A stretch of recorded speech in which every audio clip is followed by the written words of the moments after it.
Last episode things happened, so let's start now.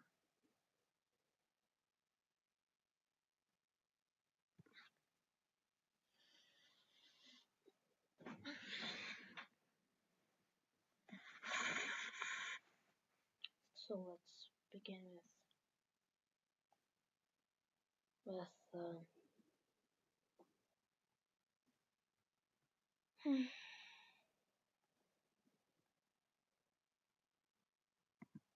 correction of some things that I had forgotten.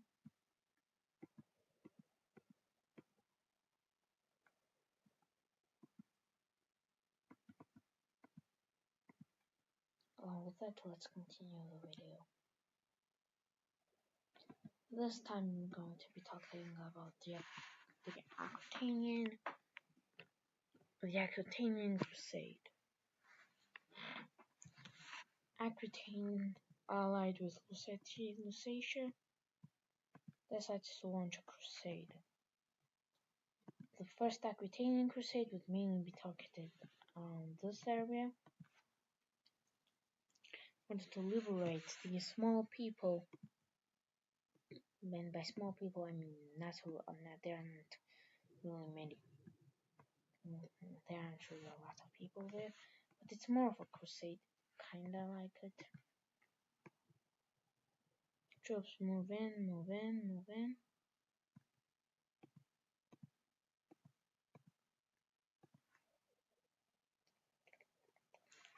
The land is reclaimed to the Lusatians.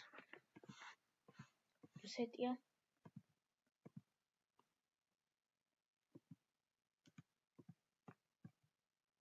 Lusatia becomes pretty strong, but in return they decide to launch the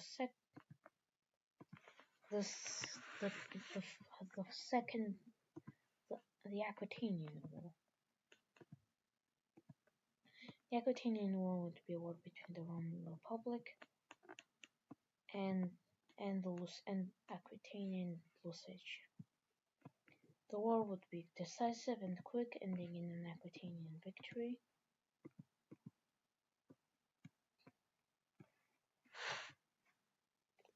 After that, Aquitanians took occupy France, and they are also successful in that.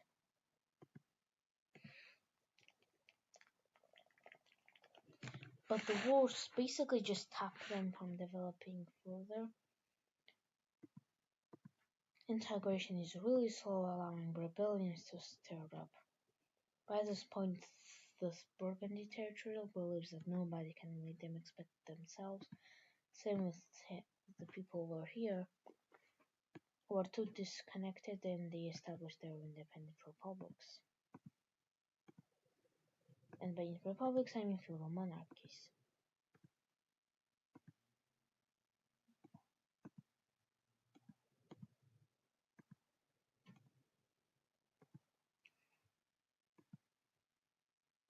This would be after a short, small peasant rebellion.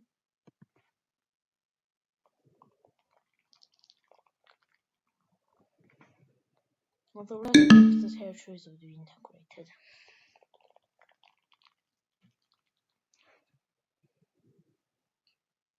While over here, the wars would basically be in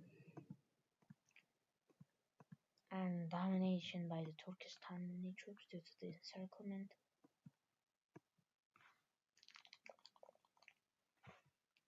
So the treaty of the peace treaty would be signed where Turkestan gets to annex Kyrgyzstan.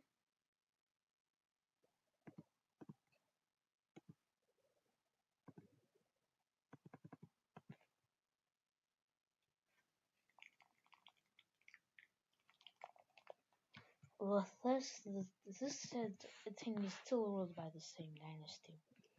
With this, the nomadic empire is reborn.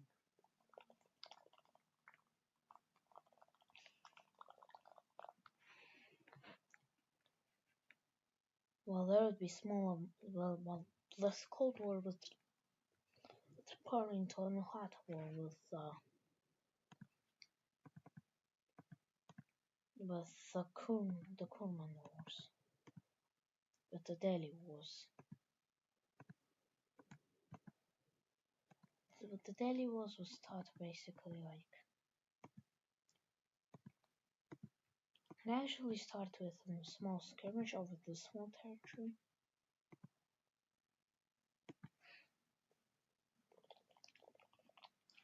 This small Indian country in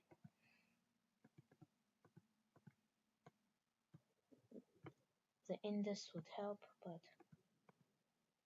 the Central Indian Confederation would strike back.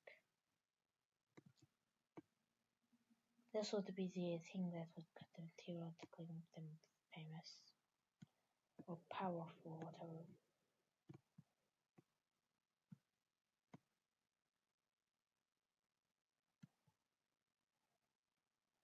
They occupied the autonomous lords and captured all of Sindh.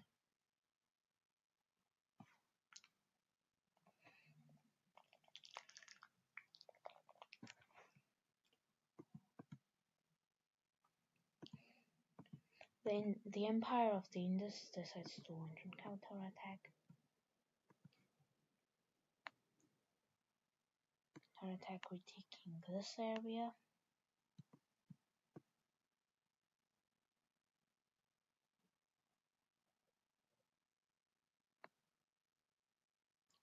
Troops move in, capture this city, and boom.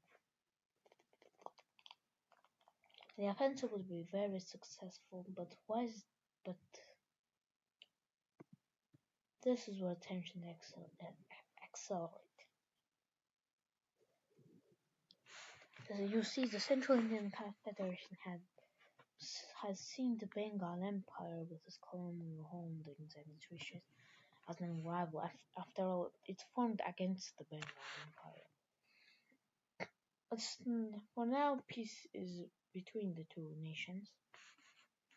As the current stage of the war would be instead of a normal war, the blue team would decide to launch an intervention. Blue team troops move up here and capture the capital. This would be the Great Battle.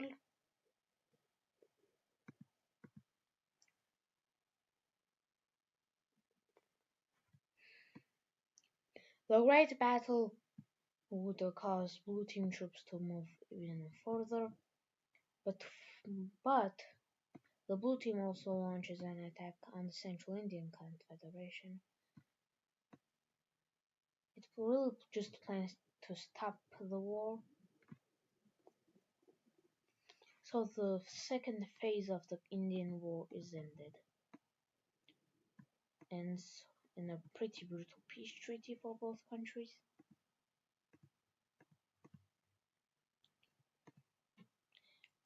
Both countries sign a ceasefire, coordinated by the blue team, which also is in the peace conference.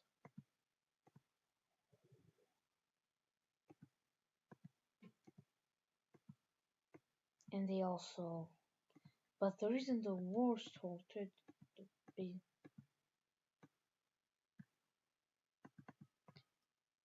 basically these two small Indian kingdoms are forced to become one kingdom.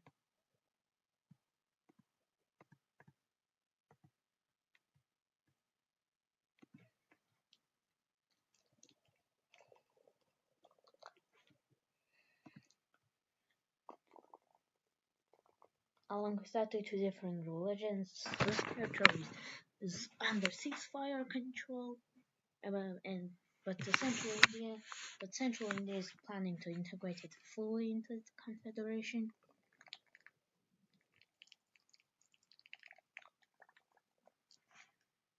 Well, we're going to be looking at different news of tension.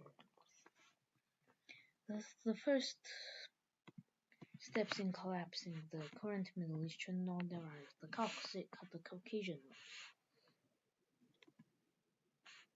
The Lazica,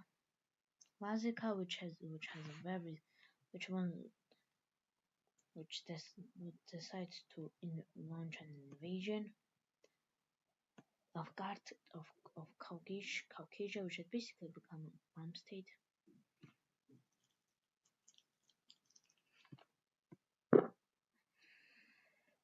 Lazica takes over the Caucasian kingdom, and the Lazica declares themselves as the Neo-Caucasian Confederation.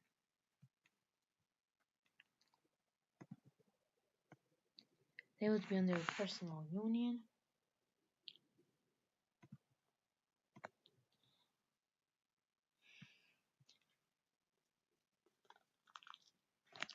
And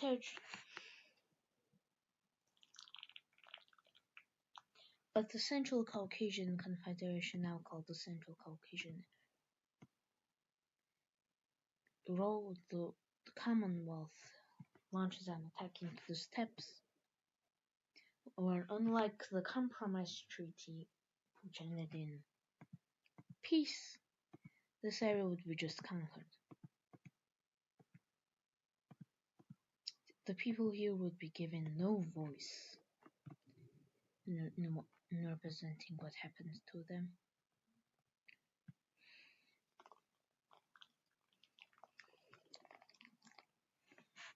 And these are the three kingdoms of the Kingdom of Lazica, Kingdom of Circassia, and Kingdom of Kartli.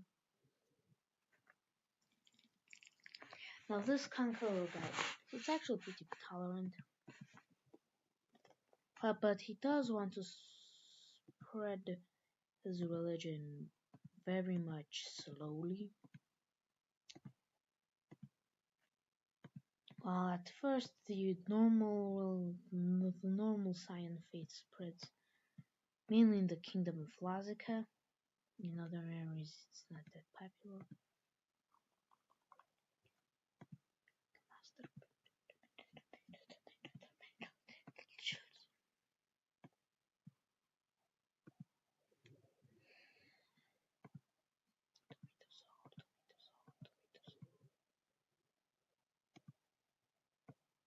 With only really being popular in Borderlands.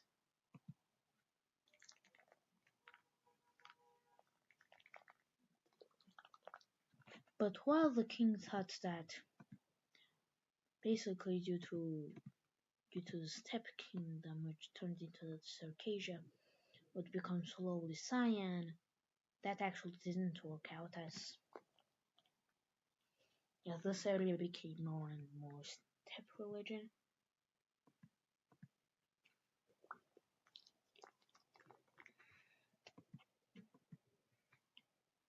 And after that,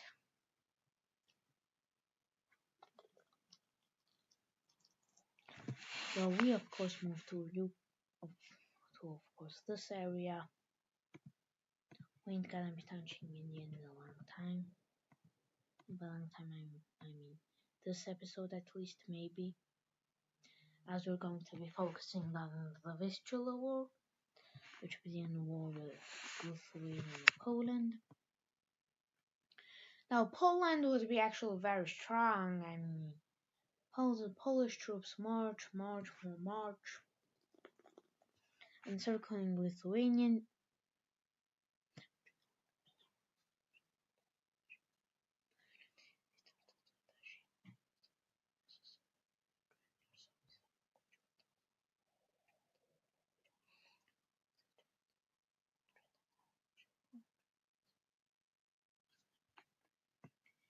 And in the peace treaty, they would just ask for the Vistula territory due to its pretty good fertility and to secure its borders.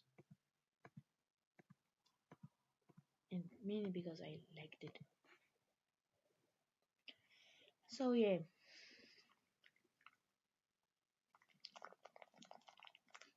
Poland strong.